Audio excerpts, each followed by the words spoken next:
And there's a concept I've been kind of sort of orbiting around, which is uh, a scheduled deferred conversation. That's what I'm calling it. Okay. And it's in the Jerry Weinberg book. And when I read it, I was like, oh my God, I feel so smart because I actually did this.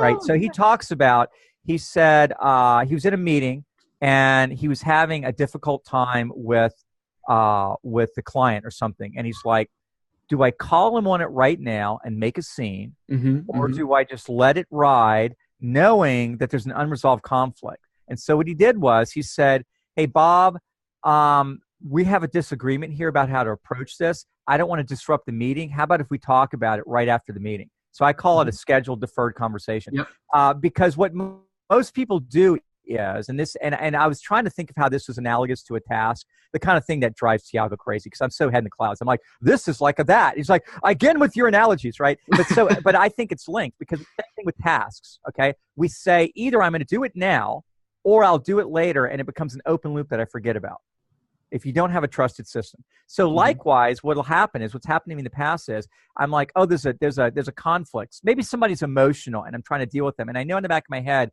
I should wait until they're not emotional. But in my head, I only see two choices: deal with it now, bad idea, or deal with it later and probably forget about it. And then it becomes this thing that somebody brings up in 10 years, like that time we were in that meeting and you're like, so I realized what I should do is I should do a scheduled deferred conversation. And I hmm actually ended up doing this. So after I went through landmark forum training, one of my calls was to one of the my superior coaches on the robotics team. So they're parent coaches and they were sort of like coaches, right? That have been around forever. So I went and called this guy and I said, hey, next time, I said, when you give me feedback, because he's always giving me feedback and it's usually useful, but it's in front of the students, and that's problematic for a lot of reasons. Okay.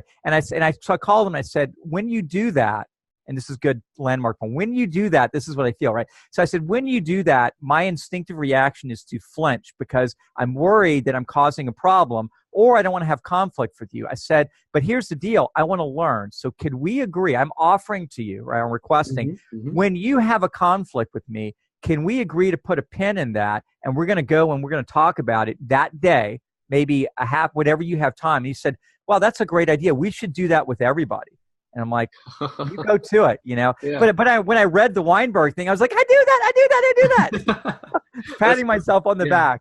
Well, we got to Oh man, celebrate our victories because those are we tough do. things to learn. That's hard-won wisdom, man. It really is. I mean, especially when it comes to things so fundamental as conflict, and frankly, like most people don't even acknowledge the relationship. Like we Mhm. always try to talk past each other and say like pretend that something's not happened or just talk about the content. Like Mhm. so just let's just have the conflict or let's ignore it or whatever that ends up Mhm. looking like. What we don't often do is acknowledge the fact that, oh, hey, we're having a conflict right now. We should actually Right. maybe consider that we need to approach that differently than the regular conversation we were just having. Right. And so like one of the actions I think that's great is like having a scheduled deferred sort of conversation about that is Yeah. if you can get to the habit of that, like you're creating a system right in the Yeah. background to accommodate that. And if you do it consistently, you're never going to leave a meeting feeling like you didn't get something addressed. Yeah. And it's That's so wonderful, important man. for a Yeah. relationship.